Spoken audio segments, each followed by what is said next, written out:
सतीश भोसले उर्फ खोक्याच्या बीडमधील घरावर अखेर बुलडोझर चालवण्यात आला। खोक्याच्या व्हाईट हाऊस नावाच्या घरावर बुलडोझर चालवला गेला आणि वन विभागाच्या जमिनीवर त्याचं बेकायदा घर असल्याचं वन विभागानं धडक कारवाई केली। दरम्यान कारवाईचा आढावा घेतला आमचे प्रतिनिधी विकास माने यांनी।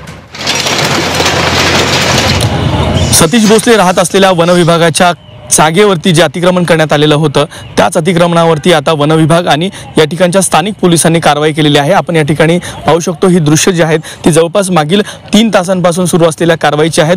2 जेसीबीच्या माध्यमातून हा संपूर्ण परिसर जो आहे जवळपास 2 गुंठ्यांचा आहे जो या ठिकाणी अतिक्रमण करून या ठिकाणचं ग्लास हाऊस जे आहे ते देखील उभारलं गेलेलं होतं आणि याच ग्लास हाऊसमधनं हा जो काही खोक्याचा कारभार होता तो चालत होता। त्याचं संपूर्ण कुटुंब जे आहेत ते देखील याच ठिकाणी राहत होतं। आपण जर पाहिलं तर आदिवासी पारधी समाजाचं हे कुटुंब आहे आणि त्यामुळेच या ठिकाणी हे अशा पद्धतीने त्यांचे जे काही जित्राबा असतील जे जनावरं असतील ते देखील या ठिकाणी आहेत आणि एकंदरीतच संसारोपयोगी जे साहित्य होतं ते मात्र या ठिकाणी वन विभागाने जप्त केलेलं आहे आणि ही जी तोडक कारवाई जी आहे ती पूर्ण होईपर्यंत या ठिकाणचा बंदोबस्त जो आहे पोलिसांचा तो असाच चोख असला ठेवला जाणार आहे आणि एकंदरीतच या ठिकाणी कोणताही अनुचित प्रकार होऊ नये यासाठी मात्र पोलिसांचा हा फौजफाटा मगासपासूनच पाहायला मिळतो आहे।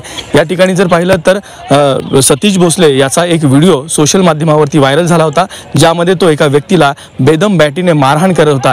ही मारहाण झाल्याच्या नंतर मात्र त्याच्यावरती कारवाई झाली आणि ही कारवाई झाल्याच्या नंतर त्याचे एक कारनामे जे आहेत ते समोर झालेले होते आणि या ठिकाणी प्रामुख्याने तो ज्या ठिकाणी वास्तव्यास होता तेच या ठिकाणचं ग्लास हाऊस होतं। त्या ग्लास हाऊसवरती वन विभागाने कारवाई केलेली आहे। त्याचं इंटिमेशन जे आहे त्याची पूर्वकल्पना जी आहे ती देखील खोक्याला देण्यात आलेली होती मात्र तो या ठिकाणी फरार झाला होता। त्याचं कुटुंब जे आहे ते या ठिकाणी वास्तव्यास होतं मात्र अखेर या ठिकाणी वन विभाग आणि पोलीस या दोघांनीही संयुक्तिक अशी ही कारवाई केलेली आहे आणि ही कारवाई जोपर्यंत या ठिकाणचं पूर्ण सामान घेतलं जात नाही तोपर्यंत ही सुरूच राहणार आहे। विकास माने, झी 24 तास, बीड, शिरूर कासार।